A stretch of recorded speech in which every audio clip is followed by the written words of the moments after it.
a lot of my building skills as a kid, and I made a lot of sculpture in high school.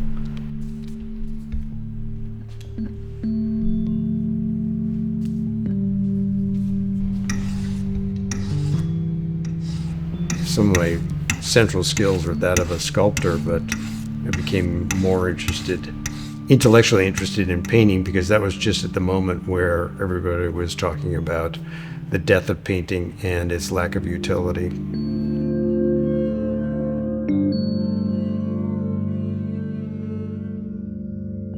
Good part of the whole light and space theory, from my point of view, was getting rid of the object and making a situation. So I guess I was rebelling against some of those things that were in the air at the moment. Without painting, there is no art, in a funny way. Just that essential, I believe.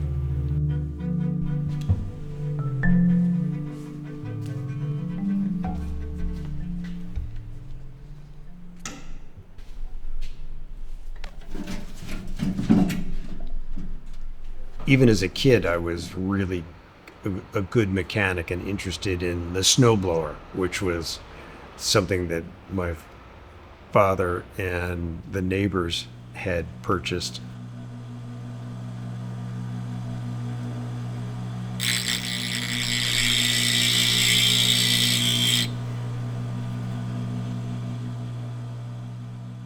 A lot of my work process is just like I was as a little kid. Is like, grab a hand tool and start using it.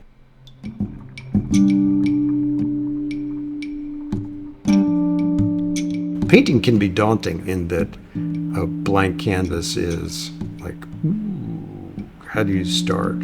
So I started with posing questions for myself relative to a blank piece of paper.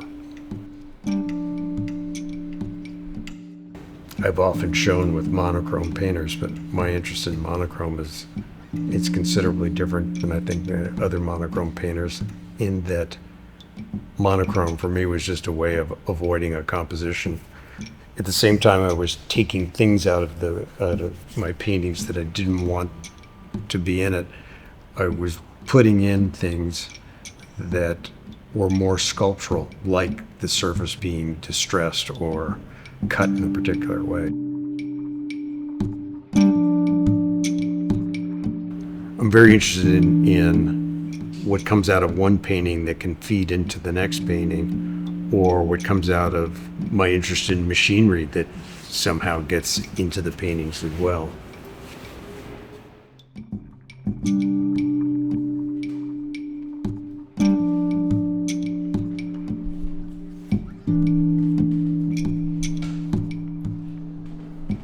There's a lot of components to how color works, and obviously there's pigmentation, but more than that, there's also things that affect the nature of the color, the surface.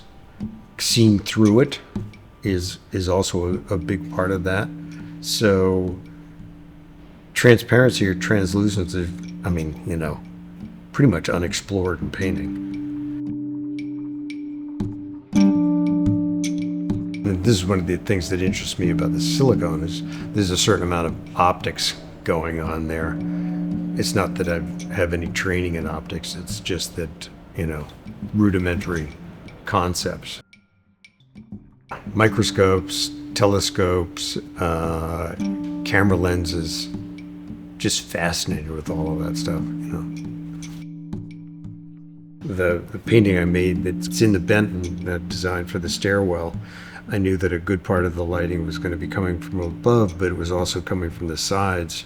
The skylight above it is actually off to one side, so it's scraped vertically like this and hung vertically. There's an installation aspect to what I'm doing, in that it needs to be lighted correctly, and it's got a design of how it's going to work involved with it.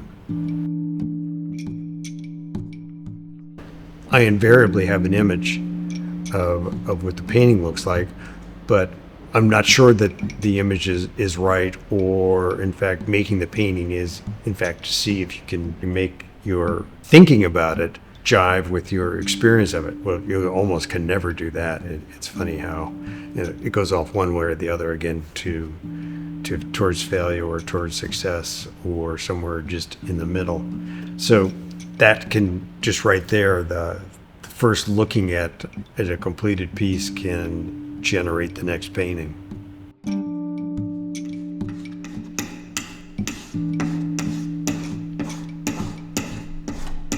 It's a pretty organic process, but it's about keeping at it too.